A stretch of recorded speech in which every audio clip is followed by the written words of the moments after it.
Hi ಎಲ್ರಿಗೂ ನಮಸ್ಕಾರ. Share market in Kannada ಚಾನೆಲ್ಗೆ ನಿಮಗೆ ಸ್ವಾಗತ. ಅಕ್ಟೋಬರ್ 14 ಮಾರ್ಕೆಟ್ ಅಪ್ಡೇಟ್ನ ಅಬ್ಸರ್ವ್ ಮಾಡೋದಾದರೆ ಮಾರ್ಕೆಟ್ನ ವೀಕ್ನೆಸ್ ಇವತ್ತು ಕೂಡ ಕಂಟಿನ್ಯೂ ಆಯಿತು. ನಿಫ್ಟಿಯಲ್ಲಿ 82 ಪಾಯಿಂಟ್ಗಳ ಕರೆಕ್ಷನ್ ಇವತ್ತು ನೋಡೋದಕ್ಕೆ ಸಿಕ್ಕಿದೆ. 25,145ರ ಲೆವೆಲಲ್ಲಿ ನಿಫ್ಟಿ ಕ್ಲೋಸಿಂಗನ್ನು ಕೊಟ್ಟಿದೆ.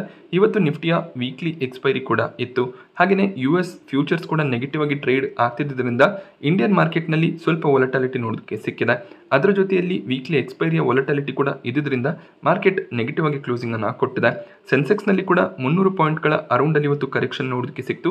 ಬ್ಯಾಂಕ್ ನಿಫ್ಟಿ ಕೂಡ ನೆಗೆಟಿವ್ ಆಗಿತ್ತು. 128 ಪಾಯಿಂಟ್ಗಳ ಕರೆಕ್ಷನ್ ಬ್ಯಾಂಕ್ ನಿಫ್ಟಿಯಲ್ಲಿ ಕೂಡ ನೋಡೋದಕ್ಕೆ ಸಿಕ್ಕಿದೆ. ಸೊ 25,000 ಲೆವೆಲ್ಸನ್ನು ನಿಫ್ಟಿ ಹೋಲ್ಡ್ ಮಾಡಿಕೊಂಡ್ರೆ ಒಂದು ಪಾಸಿಟಿವ್ ಸೆಂಟಿಮೆಂಟ್ನ ಎಕ್ಸ್ಪೆಕ್ಟೇಷನ್ ಇರುತ್ತೆ. ಯೂಶಲಿ ದೀಪಾವಳಿ ಅರೌಂಡಲ್ಲಿ ಒಳ್ಳೆ ಒಂದು ಬೈಯಿಂಗ್ನ ಎಕ್ಸ್ಪೆಕ್ಟೇಷನ್ ಮಾರ್ಕೆಟ್ನಲ್ಲಿ ಇರುತ್ತೆ.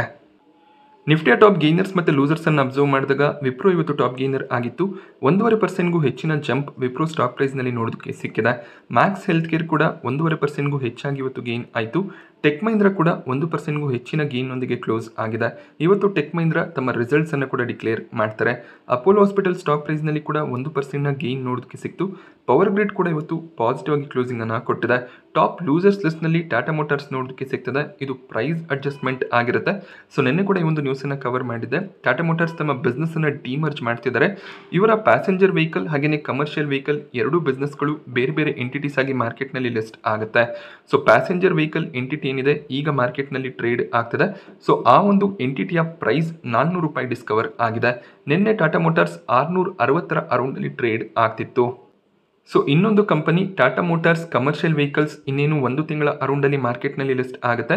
ಆ ಒಂದು ಕಂಪನಿಯ ಪ್ರೈಸ್ ಡಿಸ್ಕವರಿ ಕೂಡ ಬೇರೆ ಬೇರೆ ಬ್ರೋಕರೇಜ್ಗಳ ಕಡೆಯಿಂದ ಆಗಿದೆ. ಸೊ ನೊಮುರಾ ಬ್ರೋಕರೇಜ್ 367ರ ವ್ಯಾಲ್ಯೂನ ಕಮರ್ಷಿಯಲ್ ವೆಹಿಕಲ್ ಬಿಸ್ನೆಸ್ಗೆ ಕೊಡ್ತಾ ಇದ್ದಾರೆ. ಸೊ ಅವರು ಈಗ ಟ್ರೇಡ್ ಆಗ್ತಿರುವಂತಹ ಪ್ಯಾಸೆಂಜರ್ ವೆಹಿಕಲ್ ಸ್ಟಾಕ್ಗೆ ₹365 ಪ್ರೈಸ್ ವ್ಯಾಲ್ಯೂನ ಕೊಡ್ತಾ ಇದ್ದಾರೆ. ಗೋಲ್ಡ್ಮನ್ ಸ್ಯಾಕ್ಸ್ ಹೊಸ ಒಂದು ಎಂಟಿಟಿ ಮಾರ್ಕೆಟ್ನಲ್ಲಿ ಲಿಸ್ಟ್ ಆಗುತ್ತೆ. ಆ ಒಂದು ಎಂಟಿಟಿಯ ಪ್ರೈಸ್ ₹306 ಅರೌಂಡಲ್ಲಿ ನೋಡೋದಕ್ಕೆ ಸಿಗ್ಬೋದು ಅಂತ ಪ್ರೆಡಿಕ್ಟ್ ಮಾಡ್ತಿದ್ದಾರೆ. ಸೊ ನೋಡಬೇಕಾಗುತ್ತೆ ಇನ್ನೇನು 1 ತಿಂಗಳ ಒಳಗಾಗಿ ಆ ಸ್ಟಾಕ್ ಲಿಸ್ಟ್ ಆಗುತ್ತೆ. ಸೊ ಯಾವ ಒಂದು ಪ್ರೈಸ್ನಲ್ಲಿ ಲಿಸ್ಟಿಂಗ್ ಬರುತ್ತೆ ಅಂತ. ಸೊ ಯಾರೆಲ್ಲ ನಿನ್ನೆವರೆಗೂ ಟಾಟಾ ಮೋಟಾರ್ಸ್ನ ಶೇರ್ಗಳನ್ನು ಹೋಲ್ಡ್ ಮಾಡ್ತಿದ್ರಿ, ಒಂದು ಶೇರ್ನ ಬದಲಾಗಿ ಇನ್ನೊಂದು ಅಡಿಷನಲ್ ಶೇರ್ ನಿಮಗೆ ಕ್ರೆಡಿಟ್ ಆಗುತ್ತೆ. ಸೊ ಈಗೇನು ಟಾಟಾ ಮೋಟಾರ್ಸ್ ಮಾರ್ಕೆಟ್ನಲ್ಲಿ ಟ್ರೇಡ್ ಆಗ್ತದೆ ಅದೇ ಒಂದು ಕಂಪನಿಯ ಅಂಡರಲ್ಲಿ ನಮಗೆ ಎಲೆಕ್ಟ್ರಿಕ್ ವೆಹಿಕಲ್ ಬಿಸ್ನೆಸ್ ಹಾಗೆಯೇ ಜಾಗ್ವಾರ್ ಲ್ಯಾಂಡ್ ರೋವರ್ ಬಿಸ್ನೆಸ್ ಬರೋದು ಕಾಣಿಸುತ್ತೆ. ಸೊ ನೀವು EV ಬಿಸ್ನೆಸ್ ಹಾಗೆ ಜಾಗ್ವಾರ್ ಲ್ಯಾಂಡ್ ರೋವರ್ ಬಿಸ್ನೆಸ್ನಲ್ಲಿ ಇಂಟ್ರೆಸ್ಟೆಡ್ ಇದ್ರೆ ಸೊ ಈಗ ಲಿಸ್ಟ್ ಆಗಿರುವಂತಹ ಟಾಟಾ ಮೋಟಾರ್ಸ್ ಶೇರನ್ನು ಹೋಲ್ಡ್ ಮಾಡಬಹುದಾಗುತ್ತೆ. ಅಕಸ್ಮಾತ್ ನೀವು ಇವರ ಕಮರ್ಷಿಯಲ್ ವೆಹಿಕಲ್ ಬಿಸ್ನೆಸ್ನಲ್ಲಿ ಇಂಟ್ರೆಸ್ಟೆಡ್ ಇದ್ರೆ ಹೊಸ ಒಂದು ಎಂಟಿಟಿ ಏನು ಮಾರ್ಕೆಟ್ನಲ್ಲಿ ಲಿಸ್ಟ್ ಆಗುತ್ತೆ ಅದರ ಬಗ್ಗೆ ಕಾನ್ಸಂಟ್ರೇಟ್ ಮಾಡ್ಬೋದು. ಸೊ ಇನ್ವೆಸ್ಟರ್ಸ್ಗಳಿಗೆ ವ್ಯಾಲ್ಯೂ ಕ್ರಿಯೇಷನ್ ಮಾಡೋದಕ್ಕೆ ಈ ಒಂದು ಡಿಮರ್ಜರ್ ಆಗಿದೆ. ಹಾಗೆ ಯಾವ ಒಂದು ಬಿಸ್ನೆಸ್ನಲ್ಲಿ ಎಷ್ಟು ವ್ಯಾಲ್ಯೂ ಇದೆ ಅದು ಮುಂದಿನ ಟ್ರೇಡಿಂಗ್ ಸೆಷನ್ಸ್ಗಳಲ್ಲಿ ನಮಗೆ ಗೊತ್ತಾಗುತ್ತೆ. ಡಾಕ್ಟರ್ ರೆಡ್ಡಿಸ್ ಲ್ಯಾಬ್ ಸ್ಟಾಕ್ ಪ್ರೈಸ್ನಲ್ಲಿ ಕೂಡ 1.5%ಗೂ ಹೆಚ್ಚಿನ ಕರೆಕ್ಷನ್ ಇವತ್ತು ನೋಡೋದಕ್ಕೆ ಸಿಕ್ಕಿದೆ. BL ಕೂಡ 1.5%ಗೂ ಹೆಚ್ಚಾಗಿ ಕರೆಕ್ಟ್ ಆಯಿತು. ಸೊ ಇಸ್ರೇಲ್ನಲ್ಲಿ ಏನು ವಾರ್ ನಡೀತಿತ್ತು ಅಲ್ಲೂ ಕೂಡ ಪೀಸ್ ಟ್ರೀಟಿ ಆಗ್ತದೆ. ಅದರಿಂದ ಡಿಫೆನ್ಸ್ ಸೆಕ್ಟರ್ನ ಸ್ಟಾಕ್ಗಳಲ್ಲಿ ಸ್ವಲ್ಪ ಮಟ್ಟಿಗೆ ವೀಕ್ನೆಸ್ ಕಾಣಿಸ್ತದೆ. ಬಜಾಜ್ ಫೈನಾನ್ಸ್ TCS ಕೂಡ 1.5%ನ ಅರೌಂಡಲ್ಲಿ ಇವತ್ತು ಕರೆಕ್ಟ್ ಆಯಿತು. ಸೊ ಟಾಟಾ ಮೋಟಾರ್ಸ್ನ ಜೊತೆಯಲ್ಲಿ ಟಾಟಾ ಇನ್ವೆಸ್ಟ್ಮೆಂಟ್ ಕಾರ್ಪೊರೇಷನ್ನ ರೆಕಾರ್ಡ್ ಡೇಟ್ ಕೂಡ ಇವತ್ತೇ ಆಗಿತ್ತು. ಸೊ ಟಾಟಾ ಇನ್ವೆಸ್ಟ್ಮೆಂಟ್ ತಮ್ಮ ಸ್ಟಾಕನ್ನು ಸ್ಪ್ಲಿಟ್ ಮಾಡಿದ್ದಾರೆ. 10,000ದ ಅರೌಂಡಲ್ಲಿ ಟಾಟಾ ಇನ್ವೆಸ್ಟ್ಮೆಂಟ್ ಕಾರ್ಪೊರೇಷನ್ ಟ್ರೇಡ್ ಆಗ್ತಿತ್ತು. ಈಗ ಅಡ್ಜಸ್ಟೆಡ್ ಪ್ರೈಸ್ ₹1,000 ಅರೌಂಡಲ್ಲಿ ನೋಡೋದಕ್ಕೆ ಸಿಗ್ತದೆ. 1:10 ರೇಷಿಯೋನಲ್ಲಿ ಸ್ಟಾಕ್ ಸ್ಪ್ಲಿಟ್ ಆಗಿತ್ತು. ಸೊ ಯಾರೆಲ್ಲ ಟಾಟಾ ಇನ್ವೆಸ್ಟ್ಮೆಂಟ್ ಕಾರ್ಪೊರೇಷನ್ನ ಶೇರ್ಸ್ಗಳನ್ನು ನಿನ್ನೆವರೆಗೂ ಹೋಲ್ಡ್ ಮಾಡ್ತಿದ್ರಿ ನಿಮಗೆ ಅಡಿಷನಲ್ 9 ಶೇರ್ಗಳು ಕ್ರೆಡಿಟ್ ಆಗುತ್ತೆ. ಅದೇ ರೀಸನ್ನಿಂದ ಪ್ರೈಸ್ನಲ್ಲಿ ಅಡ್ಜಸ್ಟ್ಮೆಂಟ್ ನೋಡೋದಕ್ಕೆ ಸಿಕ್ಕಿದೆ. ಟಾಟಾ ಇನ್ವೆಸ್ಟ್ಮೆಂಟ್ 6,000-7,000ದ ಅರೌಂಡಲ್ಲಿ ಟ್ರೇಡ್ ಆಗ್ತಿತ್ತು. ಆ ಒಂದು ಲೆವೆಲ್ನಿಂದ 10,000ದ ಲೆವೆಲ್ಸ್ಗೆ ಹೋಗೋದಕ್ಕೆ ಮೇಜರ್ ರೀಸನ್ ಟಾಟಾ ಕ್ಯಾಪಿಟಲ್ನ IPO ಬರುತ್ತೆ ಅನ್ನುವಂಥ ರೀಸನ್ ಆಗಿತ್ತು. ಬಟ್ ಟಾಟಾ ಕ್ಯಾಪಿಟಲ್ನಲ್ಲಿ ಎಕ್ಸ್ಪೆಕ್ಟೇಷನ್ ರೀತಿಯಲ್ಲಿ ಲಿಸ್ಟಿಂಗ್ ನೋಡೋದಕ್ಕೆ ಸಿಗಲಿಲ್ಲ. ನಿನ್ನೆ ದಿನ ಟಾಟಾ ಕ್ಯಾಪಿಟಲ್ ಫ್ಲಾಟ್ ಆಗಿ ಟ್ರೇಡ್ ಆಗಿದ್ರು ಕೂಡ ಇವತ್ತು ಸ್ವಲ್ಪ ವೀಕ್ನೆಸ್ ನೋಡೋದಕ್ಕೆ ಸಿಕ್ಕಿದೆ. 3%ನ ಅರೌಂಡಲ್ಲಿ ಟಾಟಾ ಕ್ಯಾಪಿಟಲ್ ಇವತ್ತು ಕರೆಕ್ಟ್ ಆಯಿತು. ಸೊ ಟಾಟಾ ಕ್ಯಾಪಿಟಲ್ನಲ್ಲಿ ಅಲಾಟ್ಮೆಂಟ್ ಸಿಕ್ಕಿದ್ರೆ ಶೇರ್ಸ್ಗಳನ್ನು ಲಾಂಗ್ ಟರ್ಮ್ಗೆ ಕಂಟಿನ್ಯೂ ಮಾಡಬೇಕಾಗುತ್ತೆ. ಸೊ ಸ್ಲೋ ಆಗಿ ಸ್ಟಾಕ್ ರಿಕವರ್ ಆಗುವಂಥ ಪಾಸಿಬಿಲಿಟೀಸ್ ಇರುತ್ತೆ. ಸೊ ಅದಾನಿ ಗ್ರೂಪ್ನ ಕಂಪನಿಗಳಲ್ಲಿ FIIs Q1ನಲ್ಲಿ ಕೂಡ ಸ್ಟೇಕನ್ನು ಸ್ವಲ್ಪ ಮಟ್ಟಿಗೆ ಕಡಿಮೆ ಮಾಡಿದ್ರು. ಈಗ Q2ನಲ್ಲಿ ಕೂಡ ಕೆಲವೊಂದಿಷ್ಟು ಕಂಪನಿಗಳಲ್ಲಿ ಸ್ಟೇಕ್ ಕಡಿಮೆ ಆಗ್ತಿರೋದು ಕಾಣಿಸ್ತಿದೆ. Especially Adani energy solutions, Adani power, Ambuja ಸಿಮೆಂಟ್ನಲ್ಲಿ ಸ್ಟೇಕ್ ಕಡಿಮೆ ಆಗಿದೆ. ಆಲ್ಮೋಸ್ಟ್ 7,000 ಕೋಟಿ ಅಮೌಂಟ್ನ ಶೇರ್ಸ್ಗಳನ್ನು FIIs ಅದಾನಿ ಗ್ರೂಪ್ನ ಕಂಪನಿಗಳಲ್ಲಿ ಸೆಲ್ ಮಾಡಿದ್ದಾರೆ.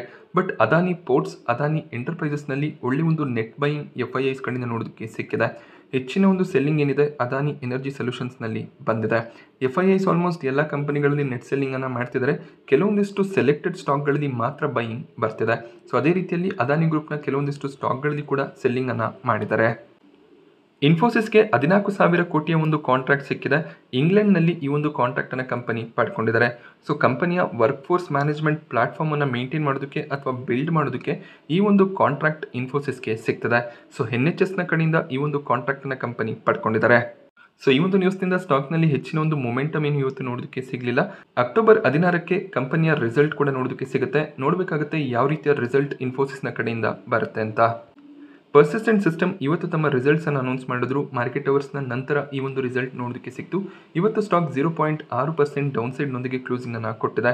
ಬಟ್ ಒಂದು ಸ್ಟ್ರಾಂಗ್ ರಿಸಲ್ಟ್ ಪರ್ಸಿಸ್ಟೆಂಟ್ ಸಿಸ್ಟಮ್ನ ಕಡೆಯಿಂದ ನೋಡೋದಕ್ಕೆ ಸಿಕ್ತು. 471 ಕೋಟಿ ಪ್ರಾಫಿಟ್ಸನ್ನು ಪರ್ಸಿಸ್ಟೆಂಟ್ ಸಿಸ್ಟಮ್ ಈ ಒಂದು ಕ್ವಾರ್ಟರ್ನಲ್ಲಿ ಡಿಕ್ಲೇರ್ ಮಾಡಿದ್ದಾರೆ. Year on year profits 45% increase ಆಗಿದೆ. ಸೆಪ್ಟೆಂಬರ್ 2024ರಲ್ಲಿ 325 ಕೋಟಿಯ ಪ್ರಾಫಿಟ್ಸ್ ಬಂದಿತ್ತು. ಹಾಗೆ ಲಾಸ್ಟ್ ಕ್ವಾರ್ಟರ್ ಜೂನ್ 2025ರಲ್ಲಿ 425 ಕೋಟಿ ಪ್ರಾಫಿಟ್ಸನ್ನು ಡಿಕ್ಲೇರ್ ಮಾಡಿದ್ರು. ಕ್ವಾರ್ಟರ್ ಆನ್ ಕ್ವಾರ್ಟರ್ ಕೂಡ ಸ್ವಲ್ಪ ಮಟ್ಟಿಗೆ ಪ್ರಾಫಿಟ್ ಇನ್ಕ್ರೀಸ್ ಆಗಿದೆ. ಸೊ ಆಲ್ರೆಡಿ ಬ್ರೋಕರೇಜ್ಗಳು ಪ್ರಿಡಿಕ್ಷನ್ ಅನ್ನು ಕೂಡ ಮಾಡಿದ್ರು. ಲಾರ್ಜ್ ಕ್ಯಾಪ್ IT ಕಂಪನಿಗಳಿಗೆ ಕಂಪೇರ್ ಮಾಡಿದಾಗ ಮಿಡ್ ಕ್ಯಾಪ್ IT ಕಂಪನಿಗಳು ಒಳ್ಳೆ ಪರ್ಫಾರ್ಮೆನ್ಸ್ ಅನ್ನು ಕ್ವಾರ್ಟರ್ 2ನಲ್ಲಿ ಕೊಡುತ್ತೆ ಅಂತ. ಸೊ ಅದೇ ರೀತಿಯಲ್ಲಿ ಪರ್ಸಿಸ್ಟೆಂಟ್ ಸಿಸ್ಟಮ್ ಒಳ್ಳೆ ಒಂದು ರಿಸಲ್ಟ್ ಅನ್ನು ಡಿಕ್ಲೇರ್ ಮಾಡಿದ್ದಾರೆ. ಸೊ ನಾಳೆ ಈ ಒಂದು ರಿಸಲ್ಟ್ನಿಂದ ಸ್ಟಾಕ್ನಲ್ಲಿ ಒಳ್ಳೆ ಒಂದು ಮೊಮೆಂಟಮ್ನ ಎಕ್ಸ್ಪೆಕ್ಟೇಷನ್ ಇರುತ್ತೆ. ನೋಡಬೇಕಾಗುತ್ತೆ ಮಾರ್ಕೆಟ್ ರಿಸಲ್ಟ್ಗೆ ಯಾವ ರೀತಿಯಲ್ಲಿ ರಿಯಾಕ್ಟ್ ಮಾಡುತ್ತೆ ಅಂತ. ಬಟ್ ಒಂದು ಸ್ಟ್ರಾಂಗ್ ರಿಸಲ್ಟೇ ಪರ್ಸಿಸ್ಟೆಂಟ್ ಸಿಸ್ಟಮ್ನ ಕಡೆಯಿಂದ ಬಂದಿದೆ. ಕೊಚ್ಚಿನ್ ಶಿಪ್ಯಾರ್ಡ್ ಸ್ಟಾಕ್ನಲ್ಲಿ ಕಂಟಿನ್ಯೂಸ್ ಸೆಲ್ಲಿಂಗ್ ಪ್ರೆಷರ್ ನೋಡೋದಕ್ಕೆ ಸಿಕ್ತಿತ್ತು. ಬಟ್ ಇವತ್ತು ಸ್ಟಾಕ್ ಪಾಸಿಟಿವ್ ಆಗಿ ಕ್ಲೋಸಿಂಗನ್ನು ಕೊಟ್ಟಿದೆ.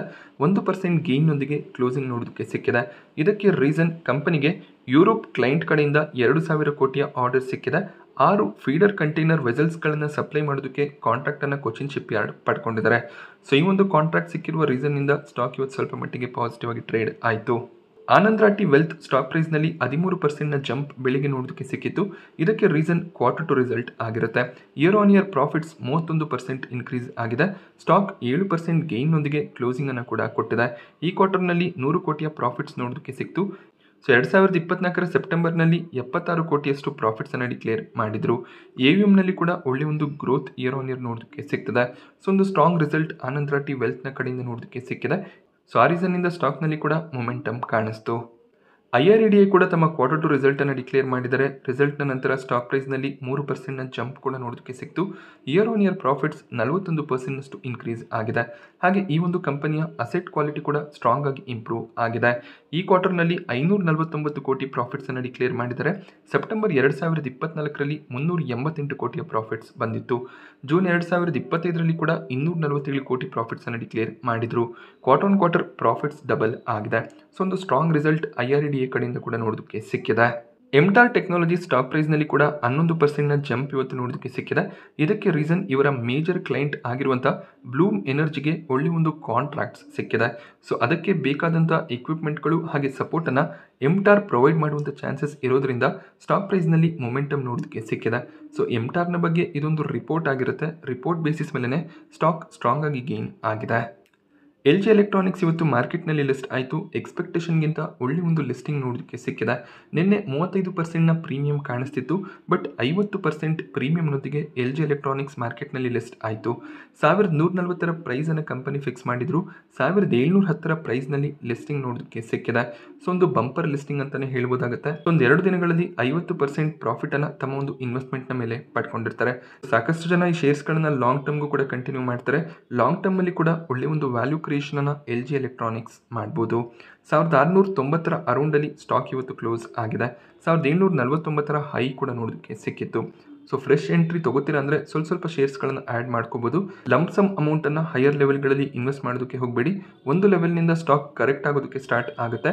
ಆ ಒಂದು ಕರೆಕ್ಷನ್ನಲ್ಲಿ ಸ್ವಲ್ಪ ಅಮೌಂಟನ್ನು ಹೆಚ್ಚಾಗಿ ಇನ್ವೆಸ್ಟ್ ಮಾಡ್ಬೋದಾಗುತ್ತೆ. So Rubicon grey market premium ಇನ್ನಷ್ಟು ಇನ್ಕ್ರೀಸ್ ಆಗಿದೆ. 137 ರೂಪಾಯಿಯ ಪ್ರೀಮಿಯಂ ಕಾಣಿಸ್ತದೆ. ಈಗ ಪ್ರತಿ ಲಾಟ್ನ ಮೇಲೆ 28% ಪ್ರಾಫಿಟ್ನ ಎಕ್ಸ್ಪೆಕ್ಟೇಷನ್ ಇರುತ್ತೆ. ಸೊ ನಾಳೆ ಬೆಳಿಗ್ಗೆ ಅಷ್ಟರಲ್ಲಿ ನಿಮಗೆ ಅಲಾಟ್ಮೆಂಟ್ ಸ್ಟೇಟಸ್ ಕೂಡ ಗೊತ್ತಾಗುತ್ತೆ. ಕೆನರಾ ರೂಬಿಕಾನ್ನಲ್ಲಿ ಪ್ರೀಮಿಯಂ ಸ್ವಲ್ಪ ಫಾಲ್ ಆಗಿದೆ. ಸ್ಟಿಲ್ 4% ಲಿಸ್ಟಿಂಗ್ ಗೇನ್ ಎಕ್ಸ್ಪೆಕ್ಟೇಷನ್ ಇದೆ.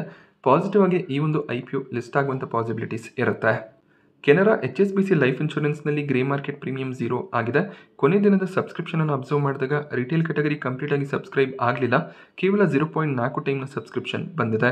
HNI ಕ್ಯಾಟಗರಿಯಲ್ಲಿ ಕೂಡ 0.3 ಟೈಮ್ನ ಸಬ್ಸ್ಕ್ರಿಪ್ಷನ್ ಬಂತು. ಟೋಟಲ್ ಆಗಿ ಇಶ್ಯೂ 2.5 ಟೈಮ್ನ ರೌಂಡಲ್ಲಿ ಸಬ್ಸ್ಕ್ರೈಬ್ ಆಗಿದೆ. QIB ಕ್ಯಾಟಗರಿ 7 ಟೈಮ್ ಸಬ್ಸ್ಕ್ರೈಬ್ ಆಗಿದೆ. ಸೊ ರಿಟೇಲ್ ಮತ್ತು HNI ಕ್ಯಾಟಗರಿಯಲ್ಲಿ ಏನು ಶೇರ್ಸ್ ಮಿಕ್ಕಿದೆ ಅದನ್ನು QIBಸ್ಗೆ ಅವರು ಅಲಾಟ್ ಮಾಡ್ತಾರೆ. ಸೊ ಈ ಒಂದು IPO ಫ್ಲಾಟ್ ಅಥವಾ ನೆಗೆಟಿವ್ ಆಗಿ ಲಿಸ್ಟ್ ಆಗುವಂಥ ಎಕ್ಸ್ಪೆಕ್ಟೇಷನ್ ಹೆಚ್ಚಾಗಿ ಕಾಣಿಸ್ತದೆ. ಸೊ ಬುಧವಾರದ ದಿನ ಮಿಡ್ ವೆಸ್ಟ್ ಕಂಪನಿ ಮಾರ್ಕೆಟ್ನಲ್ಲಿ ಲಿಸ್ಟ್ ಆಗುತ್ತೆ. ಸೊ ಗ್ರೆನೈಟ್ ಸ್ಟೋನ್ಸ್ಗಳನ್ನು ಇವರು ಮೈನ್ ಮಾಡಿ ಅದನ್ನು ಪ್ರೋಸೆಸ್ ಮಾಡಿ ಸೆಲ್ ಮಾಡೋದು ಕಂಪನಿಯ ಬಿಸ್ನೆಸ್ ಆಗಿದೆ. ಇವತ್ತು 21 ರೂಪಾಯಿಯ ಪ್ರೀಮಿಯಂ ಕಾಣಿಸ್ತದೆ. ಒಂದು ಲಿಮಿಟೆಡ್ ಲಿಸ್ಟಿಂಗ್ ಏನ ಎಕ್ಸ್ಪೆಕ್ಟೇಷನ್ ಇರುತ್ತೆ. ಸೊ ಕೊನೆ ದಿನದವರೆಗೂ ವೆಯ್ಟ್ ಮಾಡಿ ಆಮೇಲೆ ಅಪ್ಲಿಕೇಶನನ್ನು ಹಾಕ್ಬೋದಾಗತ್ತೆ. ನಾನಿವತ್ತು ನಿಮಗೆ ಮಾರ್ಕೆಟ್ನ ಬಗ್ಗೆ ಕೊಟ್ಟಂಥ ಇನ್ಫಾರ್ಮೇಷನ್ ಇಷ್ಟ ಆದರೆ ವಿಡಿಯೋನ ಲೈಕ್ ಮಾಡಿ. ಹಾಗೆ ಇದೇ ರೀತಿಯ ಮಾರ್ಕೆಟ್ ಅಪ್ಡೇಟ್ಸ್ಗಳಿಗೋಸ್ಕರ ಚಾನಲ್ನ ಸಬ್ಸ್ಕ್ರೈಬ್ ಮಾಡ್ಕೊಳ್ಳಿ. Thank you friends.